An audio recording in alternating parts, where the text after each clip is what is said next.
Devastador terremoto de 7.1 en México deja al menos 230 muertos. Ciudadanía y cuerpos de rescate buscan sobrevivientes bajo los escombros. Contratista de Odebrecht en Ecuador confesó que facturaba con sobreprecios en proyectos de refinería del Pacífico.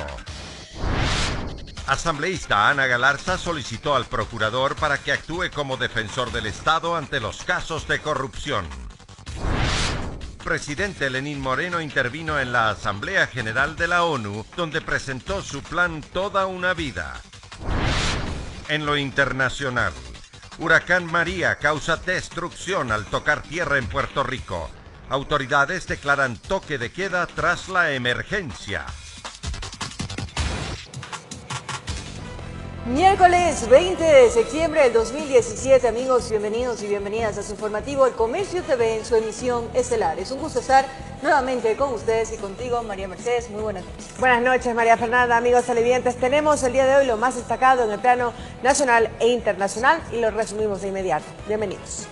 Que se salgan, la pared se rompió. Que se salgan. Que se salgan, te va a caer. Te va a caer. Dios mío, Dios mío, Dios mío, Dios mío. A una señora acá le cayó a la señora.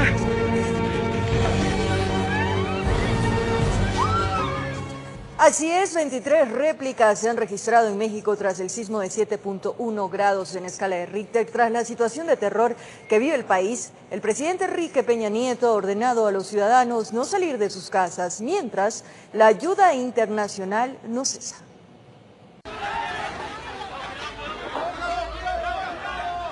Al menos 230 es el número de víctimas mortales en México tras el sismo de 7,1 grados. Los estados de Puebla, Morelos y México son los más afectados tras el colapso de varias edificaciones.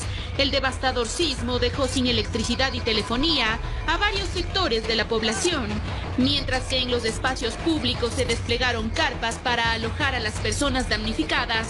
La ayuda internacional aumenta, los voluntarios no faltan. Lo único que solicitaban los equipos de emergencia son herramientas para poder continuar con las labores de rescate y el levantamiento de los escombros. A un día del siniestro, helicópteros sobrevuelan las poblaciones afectadas para evaluar el daño que produjo el sismo. A su vez, autoridades inspeccionaron edificaciones debido a las denuncias ciudadanas de posibles colapsos. Mientras que en Ciudad de México de a poco algunas actividades se reanudan, entre ellas los vuelos internacionales en el aeropuerto. Por su parte, el máximo representante de la Iglesia Católica hizo un llamado a la población mundial.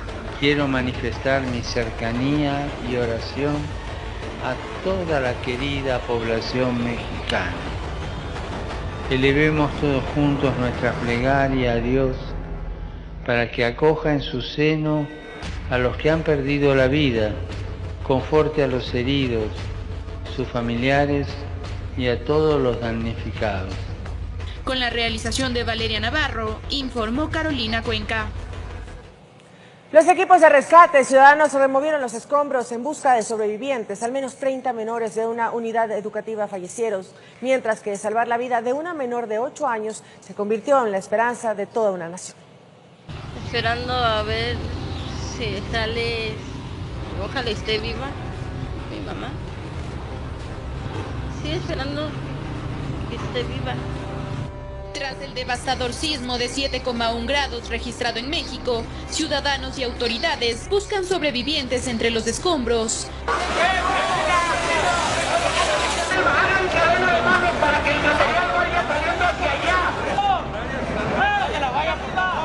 Un hombre de 77 años fue rescatado por los equipos de emergencia tras permanecer debajo de una estructura que colapsó por 26 horas. A ver, aquí hay niños, aquí hay niños. Ciudadanos captaron los instantes en que la estructura del colegio Enrique Rebsamen, al sur de la Ciudad de México, se desplomó. Varios niños quedaron atrapados en el interior de esta estructura.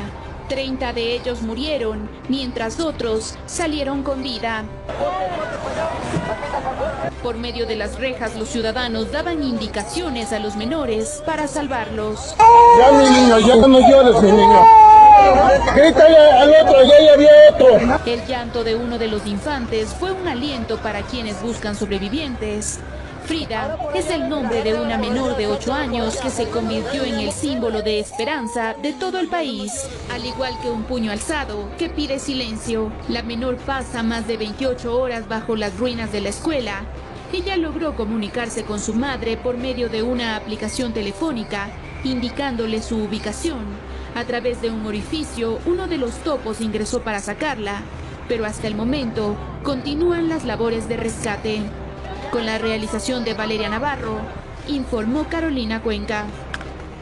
Y las redes sociales se llenaron de publicaciones de videos y fotografías que dan cuenta de la magnitud de la tragedia que ocasionó el terremoto en México. Imágenes desgarradoras y otras esperanzadoras dan vuelta al mundo.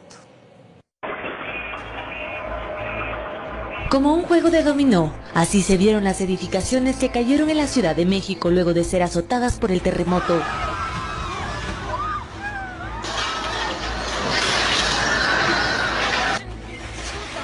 El movimiento telúrico provocó fugas de gas y como consecuencia, esto.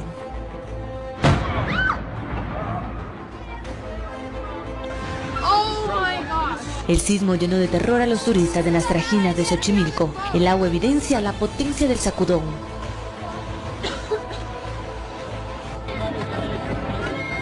Sorpresivamente, un minuto después del terremoto de este martes, el llanto de esta bebé que nació en el patio del Hospital de Seguridad Social de Morelos trajo una luz de esperanza en medio de tanta destrucción y muerte.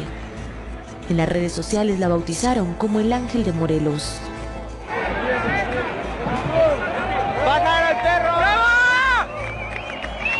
Este perrito labrador es sacado en brazos y en medio de los gritos y aplausos de los rescatistas que lograron salvarlo.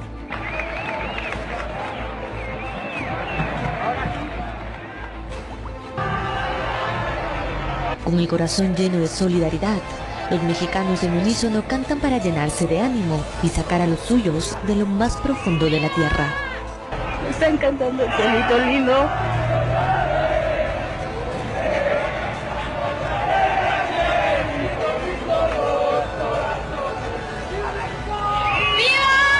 Informó Carolina Sante.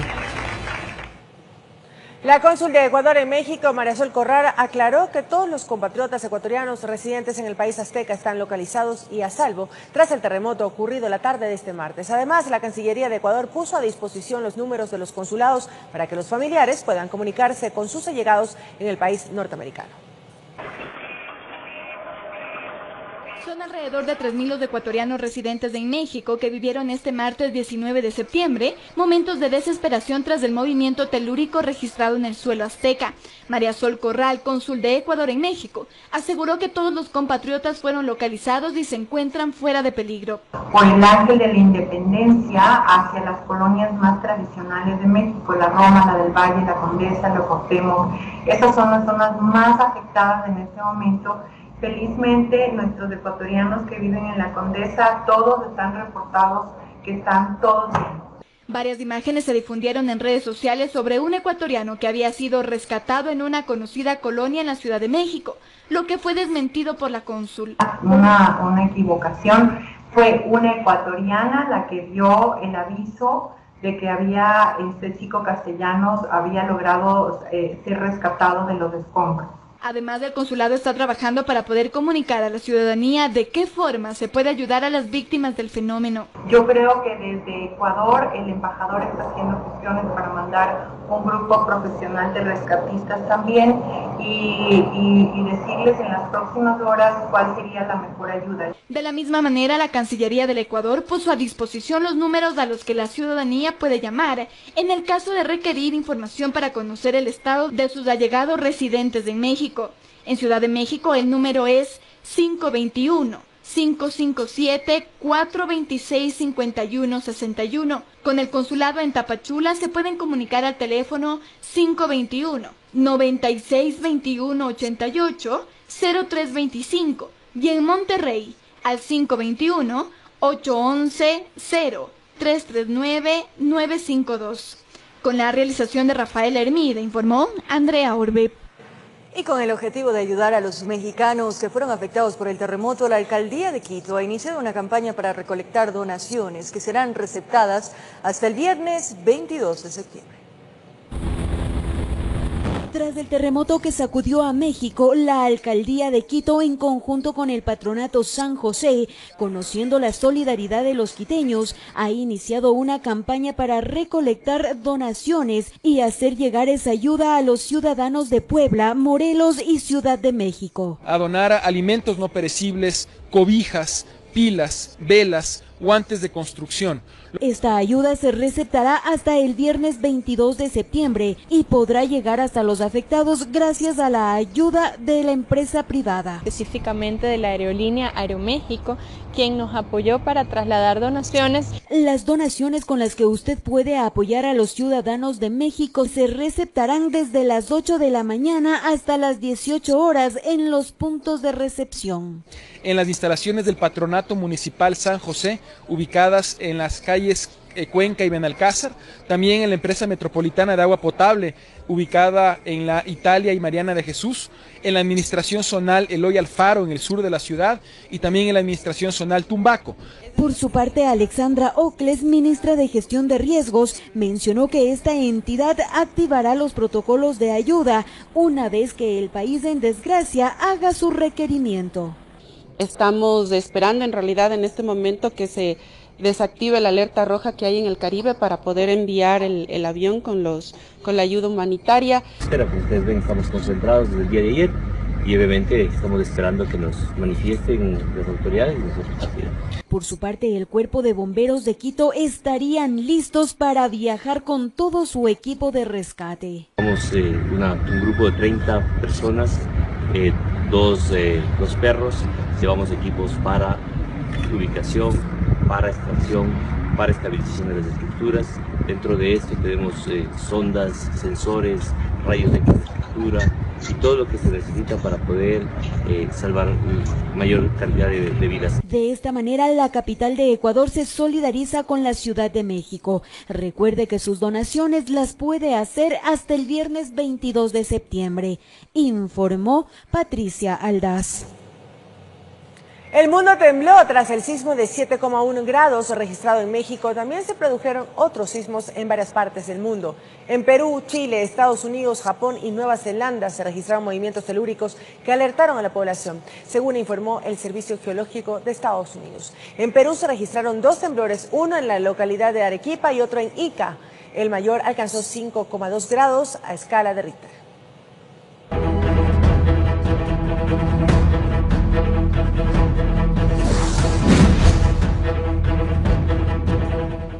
En el ámbito nacional, en la Corte Nacional de Justicia empezó a receptarse los testimonios de los involucrados en el supuesto delito de asociación ilícita relacionada al caso Odebrecht.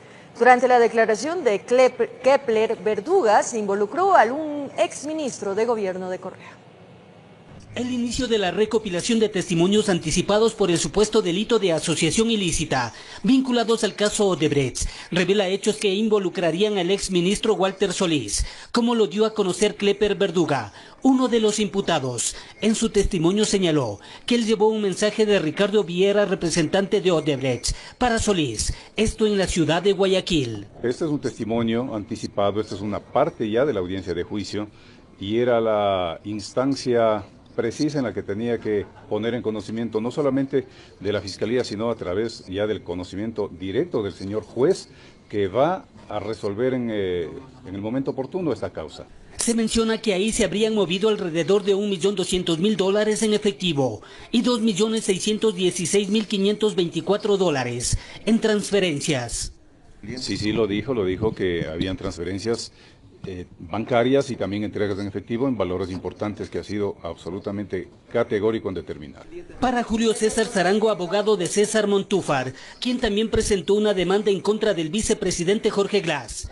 De aquí podrían salir otros delitos. Y aquí existe, a más de la asociación ilícita, que es un delito totalmente leve frente al cometimiento de las infracciones, hay delincuencia organizada, peculado, cohecho, tráfico de influencias. En total son 18 los procesados por asociación ilícita. La recepción de la toma de los testimonios anticipados continuará en la Corte Nacional de Justicia, informó Héctor Romero. El segundo mandatario Jorge Glass anunció en Guayaquil que presentará ante la Fiscalía General del Estado las pruebas de descargo de los indicios que motivaron su vinculación en el caso de asociación ilícita. Hizo una revisión de cada uno de los supuestos que la fiscal del caso, Diana Salazar, detalló en su impulso legal. Reconoció haber mantenido contacto con su tío Ricardo Rivera y dijo que la información hallada en su computador no es secreta ni privilegiada. Intercambio de correos sí ha habido, no tengo por qué ocultarlo, en el ámbito personal y puede haber en el ámbito técnico. No lo recuerdo porque como no tengo mi cuenta, ya fue cerrada meses atrás y he expuesto por qué la he cerrado y lo estoy demostrando, compañeros, porque aquí nuevamente tratarán de tergiversar las cosas. Sin embargo, aquí no ha habido cadena de custodia y es prueba obtenida de manera ilícita. En todo caso, este ciudadano, a quien no conozco, pidió una cita, yo ni siquiera leí esto, automáticamente se tramita por gestión documental, y como ustedes podrán ver, aquí no hay ninguna información privilegiada, reservas, un mapa, algún contrato, alguna información estratégica. Esto es lo que tratan de escandalizar. ¿Cómo lo obtuvo el señor Rivera? Tienen que preguntarle a él si estaba en la computadora de él. Pero esto es un documento público. Además, la asambleísta Ana Galarza entregó un escrito en la Procuraduría General del Estado para exigir acciones inmediatas en esta entidad dentro de los casos de corrupción que escandalizan al país. La Procuraduría ha respondido mediante un comunicado de prensa.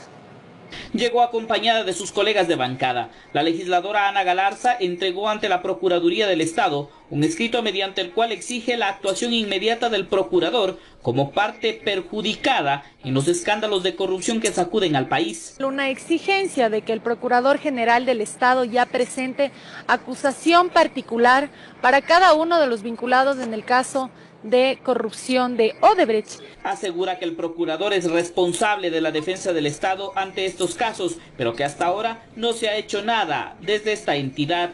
Y por lo tanto, si es que no presenta acusación particular y permite que quede en la impunidad los casos de corrupción de Odebrecht y los vinculados que se encuentran en el mismo, aplicaremos el artículo 131 de la Constitución por incumplimiento de sus funciones y tendrá que ser destituido de su cargo. Pero mediante sendos comunicados, la Procuraduría asegura que ha respondido todos los pedidos de información de los legisladores, que la entidad sí ha actuado, por ejemplo, como parte acusadora en contra del exministro Alexei Mosquera, también involucrado en el caso Odebrecht, que la Procuraduría espera el dictamen fiscal para poder emprender acciones en los otros casos que se investigan, incluso en el caso donde está involucrado el vicepresidente de la República. La legisladora Galarza afirma que continuará exigiendo la presencia del procurador en la Asamblea para que responda ante estas inquietudes en torno a la actuación en defensa del Estado ante los hechos de corrupción. Informó Javier Gallo. En el Departamento de Criminalística de la Policía Nacional, por segundo día consecutivo, se llevó a cabo la diligencia de extracción de información de la cámara que fue encontrada en el despacho presidencial. El fiscal Fabián Salazar había comentado que se requería un equipo especial para continuar con las investigaciones. La actividad legal duró aproximadamente 3 horas y al finalizar las autoridades no emitieron declaraciones. En otro tema, la ministra de Justicia, Roxana Alvarado, se pronunció frente al caso del activista político Fernando Villavicencio, quien se mantiene con una orden de prisión en su contra. Villavicencio denunció un supuesto sobreprecio en la venta de petróleo. Sí, bueno, este es un tema, le digo, meramente judicial. Yo prefiero abstenerme sobre los temas que están judicializados, que tienen además decisiones de ese tipo judiciales. Sin embargo, hay gente que sí, que tiene como la manía de provocar, ¿no? La manía de provocar, la manía de inclusive hacer que la gente siga comentando de su caso como una manera de revictimizarse. Me parece que es uno de los casos como los que señalo, ¿no? Pero la orden de detención está en firme, pero debería claro, ser pero detenido claro, la policía, la fiscalía no, debería detener. pero claro, la fiscalía, la policía tiene sobre eso una orden en firme. Entiendo que la ley está para todos, ninguno está por encima de la ley, ninguno puede hacer otra cosa que las que no estén permitidas precisamente por la ley. Legisladores de la bancada País aclaran que apoyarán una posible consulta popular impulsada por el presidente Lenín Moreno, siempre y cuando no se incluyan en las preguntas temas que signifiquen regresión de derechos. El primer mandatario agradeció el apoyo del bloque oficialista.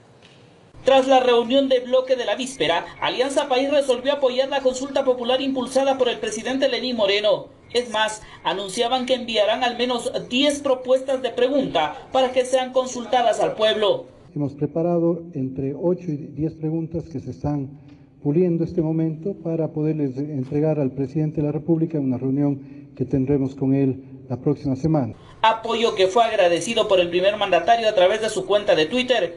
Dijo, lo que no cabe duda es que la consulta popular será enfocada en rescatar los principios que inspiraron la Constitución de Montecristi de 2008. Gracias al bloque País y a las organizaciones sociales y políticas que han respaldado este llamado democrático. Pero este miércoles, los legisladores de la bancada oficialista hacen aclaraciones. Dicen que este apoyo no es un cheque en blanco para el presidente. Eso fue parte de lo que se acordó ayer con el bloque. Consulta popular siempre y cuando lo que se consulte sea progresivo en derechos. Signifique ampliar derechos para los ecuatorianos. Esa es nuestra línea. Entonces eso sí hay que aclarar. No es un apoyo incondicional. No vamos a ir a procesos donde vamos a quitar derechos a la ciudadanía y eso nosotros no vamos a apoyar.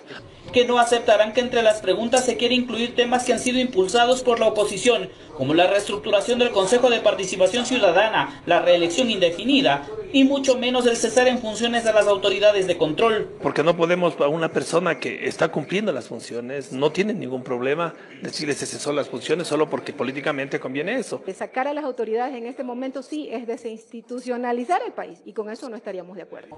Aunque dentro de País las discrepancias siguen latentes, hay quienes aseguran que el presidente es libre de definir qué se le debe preguntar al pueblo. Nosotros no podemos apoyar y no apoyar una consulta, eso es una facultad que tiene el presidente de la República. Y al final de todo este proceso es el pueblo ecuatoriano que se pronuncia en las urnas a favor o en contra de la pregunta que se le haga. Jorge Yunda va más allá y asegura que presentará una propuesta personal, la reducción del número de legisladores de 137 a 50. Que creo yo podría funcionar perfectamente más diligente el tema de la legislación y con un importante ahorro económico para el pueblo ecuatoriano. Así, en parte del bloque de Alianza País dejan las cosas en claro. Su apoyo a una posible consulta popular no será un cheque en blanco para el presidente Lenín Moreno. Informó Javier Gallo.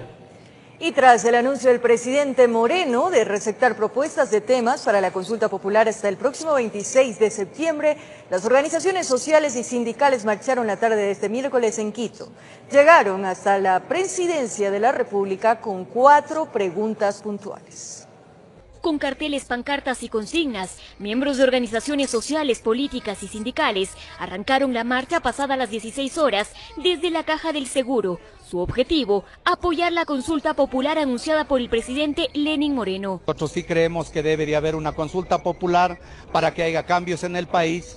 El otro punto es por la renuncia del vicepresidente de la República.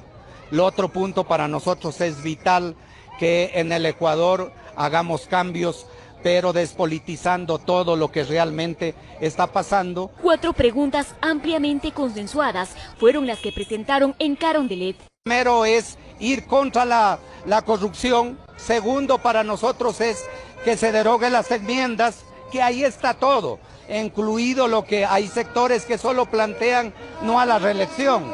Y lo otro es la seguridad social.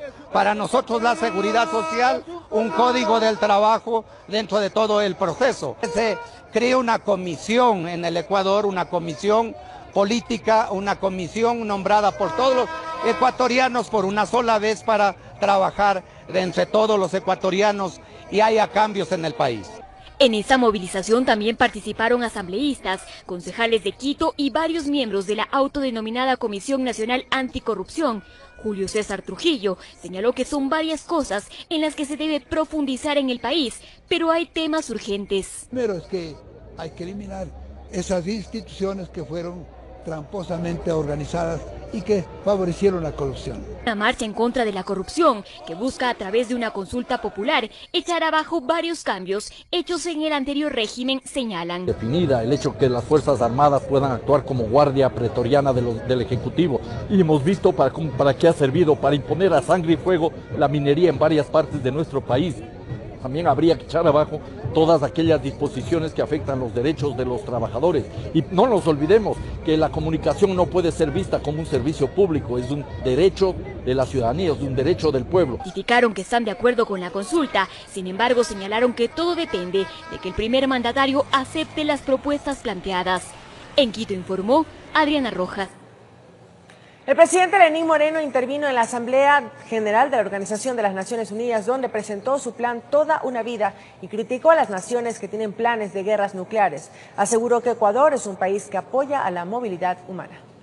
El presidente Lenín Moreno fue parte de la Asamblea General de la ONU, donde emitió un discurso en el que se apega al mensaje central del evento, la paz global. Presentó su plan Toda una Vida, impulsado en el país desde el inicio de su gobierno, e hizo énfasis en que todas las naciones deberían trabajar por erradicar la violencia, específicamente la violencia de género. Erradicar todas las formas de violencia. Hoy la humanidad entera tiene un deber moral y ético. No permitiremos que miles de mujeres y niñas sean maltratadas o asesinadas. Por otro lado, el mandatario afirmó que es necesario actuar de manera urgente frente a la serie de crisis que está atravesando el mundo. Así, sin duda alguna, vamos camino a la destrucción. Sin duda, esto nos demuestra que como humanidad estamos fallando. Además, criticó a los gobiernos que apoyan la construcción de armas nucleares e instan a la guerra. ¿Cómo es posible que recursos que pueden ser destinados para financiar el cumplimiento de los objetivos de desarrollo sostenible sean desperdiciados en el absurdo de la guerra? Moreno sostuvo que la solución a la corrupción es a través del control fiscal y reprochó la creación de paraísos fiscales. La utilización de los paraísos fiscales ha servido para ocultar la corrupción, tanto del ámbito público como privado. Entre los últimos puntos, Lenín Moreno aprovechó para enviar un saludo de solidaridad a los pueblos que han sido devastados por fenómenos naturales y habló sobre la responsabilidad de las naciones en el cambio climático. Y somos los países en desarrollo los que pagamos, sin duda alguna, los costos más altos. Tenemos responsabilidades comunes, pero diferenciadas. Los que más contaminan deben asumir una mayor responsabilidad. Para finalizar su intervención, expuso su postura frente a la crisis migratoria y condenó el cierre de fronteras. Después de su discurso, el presidente cumplió agenda en Estados Unidos, donde firmó el Tratado de Prohibición de Armas Nucleares y ratificó al Ecuador dentro del Acuerdo de París sobre el cambio climático. Posteriormente mantuvo una reunión con el primer ministro de Canadá. Con realización de Rafael Hermida, informó Andrea Orbe. En una entrevista exclusiva, el actual gerente de Yachay, Jorge Martínez, explicó la situación de la universidad. Insiste en una sobredimensión de la inversión en el proyecto. El pasado 12 de septiembre, el presidente de la República, Lenín Moreno, junto al gerente actual de Yachay, Jorge Martínez, realizaron un recorrido para constatar la situación actual de la universidad.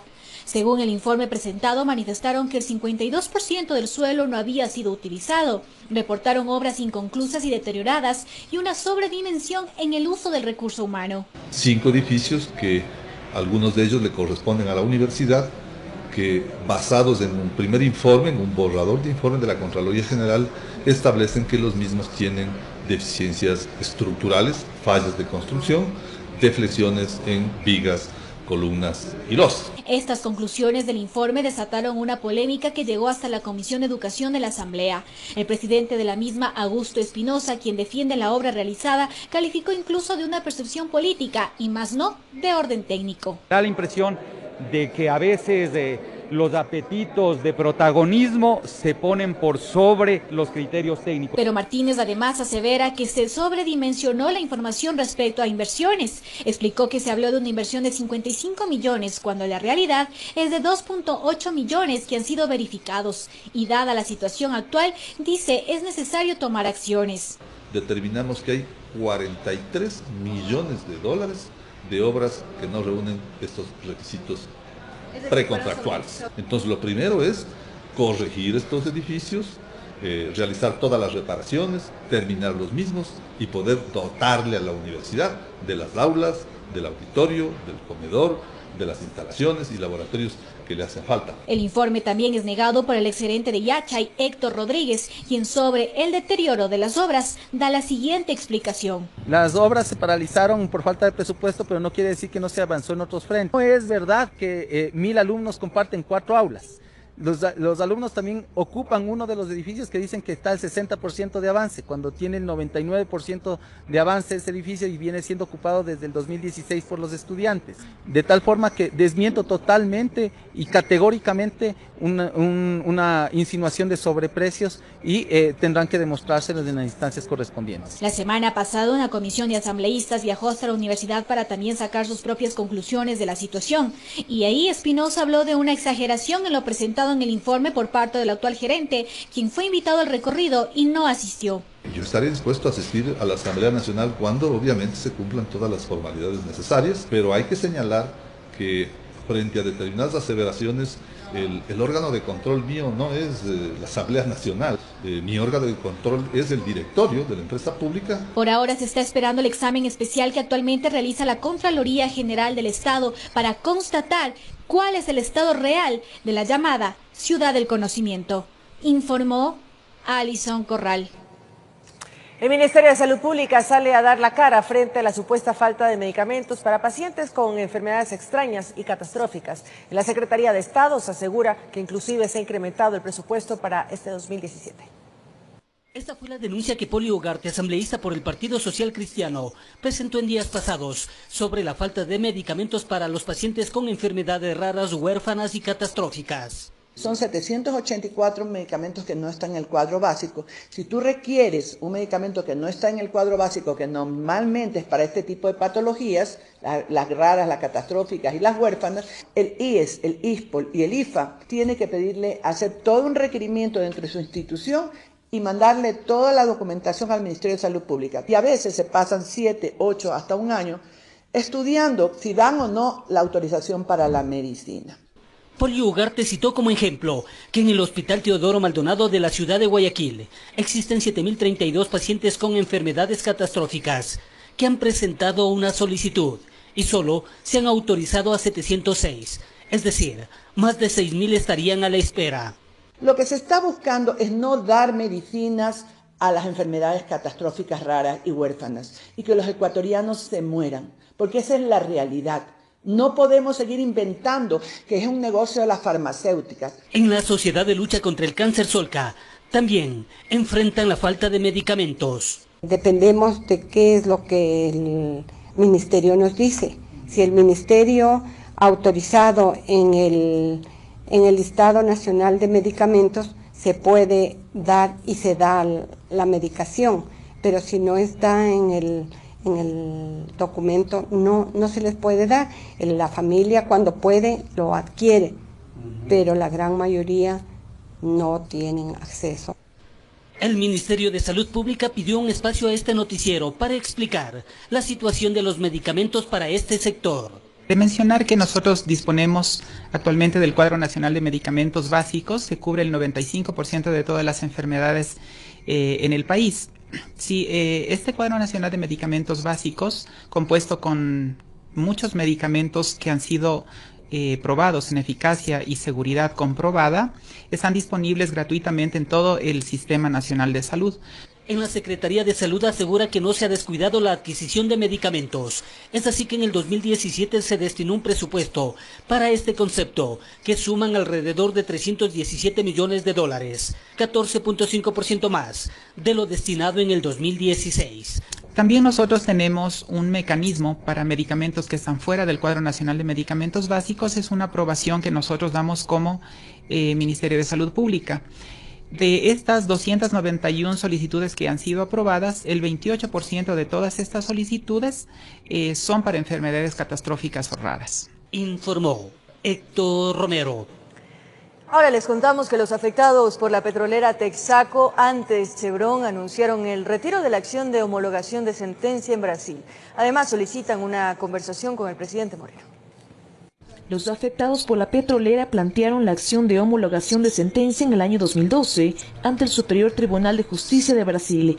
Explican que desde ese momento el proceso no presentó avances, por lo que desconfían de la justicia de ese país. Este miércoles anunciaron el retiro de la acción de homologación, pero advierten que su demanda ante Texaco, ahora Chevron, seguirá. Hemos retirado. Esto no significa retirar que nosotros vamos a estar allí, tranquilo, aún todavía están en proceso de dar sobre todo la respuesta a través de la sociedad civil de lo que ocurre allí en Brasil. Y tampoco no es que terminamos el caso allí nada más, buscaremos algún sector en donde nosotros podamos también plantar el caso. Según Pablo Fajardo, abogado de los demandantes ecuatorianos, explica que son 3 hechos que los llevaron a tomar esa decisión. Uno de ellos, un juez ponente de su caso, renunció. Investigamos un poco por qué renunció y resulta que fue una maniobra de Chevron que contrató a uno de sus ayudantes para que trabaje con Chevron. Obviamente, pues le crea un conflicto a este juez en la que por ética se ha obligado a renunciar. Además, hacen un llamado al presidente Lenín Moreno para que sean parte de los diálogos y cuestionan sobre una posible decisión de negociar con la petrolera para resolver el litigio impulsado por los indígenas y campesinos del país hace más de 20 años. Lo de Pablo Campana, que el ministro de Relaciones Exteriores, de Comercio, perdón, que lo hace en Estados Unidos, una declaración de sentarse a dialogar con Chevron sin la presencia nuestra. Por eso es un pedido que le hacemos al gobierno ecuatoriano para que tome cartas en el asunto. En este caso, un grupo de afectados de la Amazonía ecuatoriana demandan a Texaco, ahora Chevron, por daños ambientales durante su operación en el Ecuador, informó Priscila Cadena. El Ministerio de Justicia reconoció que hay en Ecuador un 41,80% de hacinamiento en las cárceles. En la Asamblea Nacional, la titular de esta cartera de Estado, Rosana Alvarado, propuso posibles soluciones a la problemática. Según cifras del Ministerio de Justicia, del 2006 a la fecha, la cantidad de personas privadas de la libertad ha incrementado su número en un 117%. Para Luis Fernando Torres, asambleísta por el Partido Social Cristiano, esta cantidad significa un problema dado la poca infraestructura que se tiene para el efecto en todo el país. Existe disponibilidad más de 25.000 privados de la libertad y en las cárceles ecuatorianas están sobre 36.000. Frente a ello, habrá que encontrar una solución. Solución que se prevé encontrar tomando medidas que, según la ministra de Justicia, Rosana Alvarado, se han tomado desde su posesión en el cargo, pero que aún hay acciones que se deben realizar. Hace falta revisar ese precedente jurisprudencial en donde es precisamente la resolución de la Corte Nacional que permitió la acumulación y también organizar otros sistemas, otra política, por ejemplo, para el caso de los adolescentes en conflicto con la ley penal. Ella reconoció que hay más de un 40% de hacinamiento en las cárceles y todo esto lo explicó durante una visita a la Comisión de Justicia de la Asamblea Nacional. Si en algún momento superamos el 120% de hacinamiento, hoy la cifra, siendo muchísimo menor naturalmente, siendo de la tercera parte, pero no puede dejar de llamarnos la atención. Ahí también aprovechó la oportunidad para explicar en qué instancias se encuentran los 2 casos suscitados desde el 2016 en la cárcel del Turi en Cuenca. Uno denominado como Requisa, en el que se habría sobreseído a 49 procesados que estaban bajo investigación por presunta tortura a personas privadas de la libertad. Y el caso Crimen Organizado, donde 25 detenidos fueron procesados por una presunta extorsión a compañeros de pabellones. Hemos tomado algunas medidas con respecto a estos que son hechos vergonzosos, hechos graves, como les decía, que no pueden volverse a presentar en un centro de privación de libertad. En Quito informó Andrea Orbe. 19:34, es momento de una pausa en el Comercio TV y atención, al regresar detenida, banda delincuencial conformada por padre e hijos dedicados al robo de vehículos. Ya regresamos.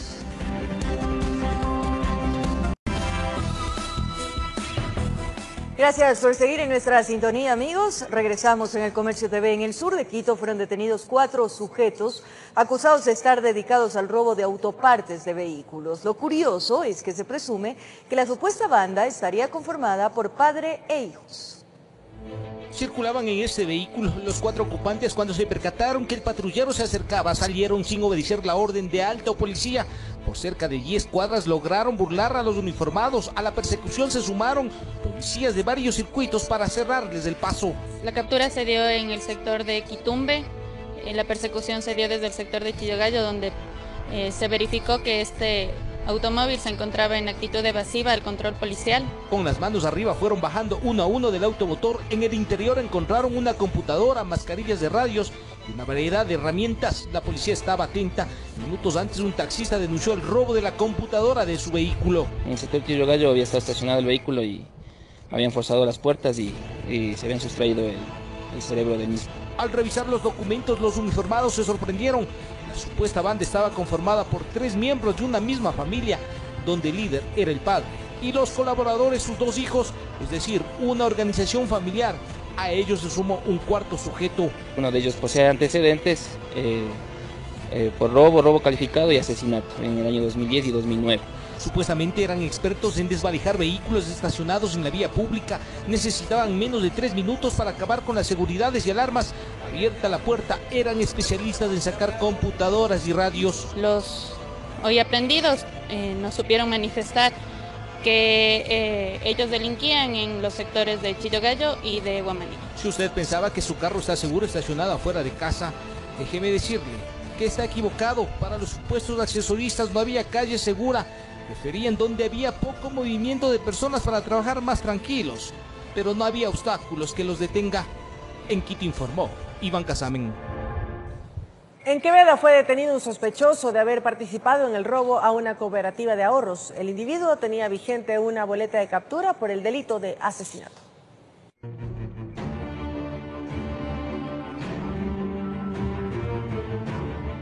El accionar de 4 sujetos quedó registrado por las cámaras de seguridad de una cooperativa de ahorro y crédito en Quevedo. La primera capta el ingreso de 2 sujetos. La tranquilidad con la que actúan no levanta sospechas. Estaba en marcha un asalto.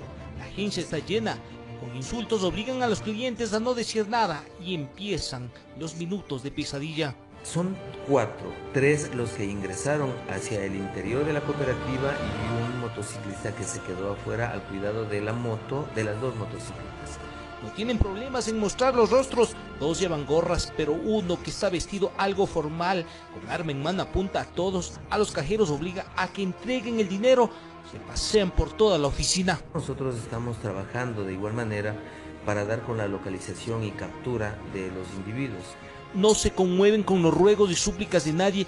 Una madre abraza a su pequeña hija para evitar que le hagan daño. Afortunadamente solo les importa el dinero. Con fundas en mano recogen los billetes de las cajas. El robo no pasa de los 5 minutos. Minutos para quienes vieron la muerte de cerca, los más terribles de sus vidas. Empuñaban armas y por la adrenalina en cualquier momento un movimiento en falso y tiraban del gatillo. Es lo que le corresponde en este momento a la Policía Técnica y Científica, el cotejamiento de las imágenes con los rasgos morfológicos del ahora detenido. Trabajos de agentes de la PJ de Quevedo permitieron ubicar a uno de los sospechosos, Jorge Roberto J, de 35 años, fue detenido en la vía pública, además de la investigación aperturada por el robo de la cooperativa.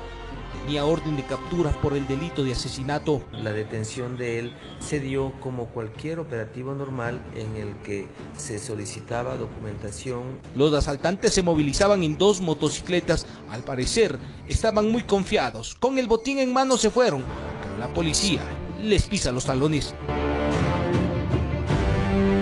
Informó Iván Casamen. Luego de la pausa, en lo más destacado del acontecer internacional, Huracán María azota Puerto Rico, se suspenden vuelos internacionales. En los detalles, al regresar.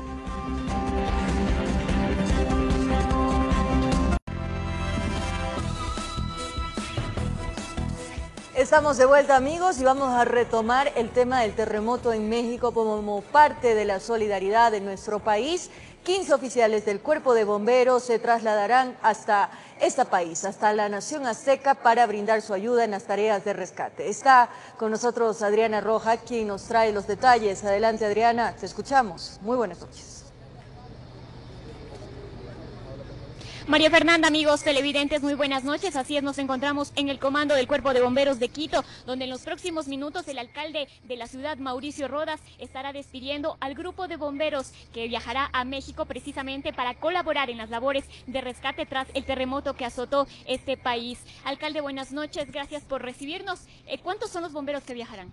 Buenas noches. Vamos a despedir esta noche a 15 bomberos y 2 canes del Cuerpo de Bomberos del Distrito Metropolitano de Quito que van a viajar hacia México para brindar su contingente profesional, comprometido y valeroso para rescatar, ojalá, muchas vidas en el hermano país mexicano. El grupo que está viajando es el grupo de élite de búsqueda y rescate urbano. Es un grupo que tiene la acreditación internacional USAR, lo que le permite actuar en tareas de rescate en cualquier país del mundo. Estamos enviando entonces a lo mejor que tenemos en nuestro cuerpo de bomberos para extender el brazo solidario de los quiteños hacia nuestros hermanos mexicanos. Recordemos que cuando ocurrió el trágico terremoto en Manabí y Esmeraldas del año pasado, México fue uno de los países que más apoyó al Ecuador. Creo que tenemos que ser recíprocos y es por eso que con mucho gusto y con mucho orgullo estamos enviando a nuestro cuerpo élite de bomberos para apoyar en las tareas de rescate tras el terrible terremoto que México sufrió ayer. Es preciso también llamar a la ciudadanía para que siga colaborando con el hermano país. Así es, hemos también convocado a los quiteños para nuevamente demostrar nuestro enorme espíritu solidario y donar insumos necesarios para apoyar a nuestros hermanos mexicanos. A partir del día de hoy estamos receptando donativos de agua, de pilas, velas, guantes de construcción que son necesarios para enviar a México. Estos donativos los estamos recibiendo en las instalaciones del Patronato Municipal San José, ubicado en las calles Cuenca y Benalcázar, también en la empresa metropolitana de agua potable, ubicada en la Italia y Mariana de Jesús, en la administración zonal Tumbaco y en la administración zonal Eloy Alfaro en el sur de la ciudad. Los donativos los estamos recibiendo hasta el día viernes y hemos gestionado un vuelo de Aeroméxico para que pueda trasladar los donativos de los quiteños, pero sobre todo nuestro abrazo solidario hacia nuestros hermanos mexicanos. Muchas gracias, alcalde. Así es, compañeros, esta es la información que les tenemos exactamente a las 7:50 de la noche. Ellos viajarán en las próximas horas hacia México. Cabe recalcar que tienen amplia experiencia tras el terremoto en Haití, precisamente el terremoto que azotó a nuestro país. Esto es cuanto les podemos informar a esta hora. Regresamos contigo, María Fernanda Asturias. Buenas noches. Hermosa labor del Cuerpo de Bomberos de la capital de la República. Así también viajarán del puerto principal algunos oficiales del Cuerpo de Bomberos. Gracias, Adriana. Ahora es momento de conocer las noticias internacionales. Es momento de finalizar, amigos, este informativo, pero les vamos a dejar las cifras actualizadas de las víctimas del terremoto en México. Son 230 según los datos oficiales, María Mercedes, más de 800 heridos y no se registran fallecidos ecuatorianos. Afortunadamente. Con esto, amigos, nos despedimos. Más información mañana desde muy temprano. Gracias como siempre por su sintonía. Un abrazo grande.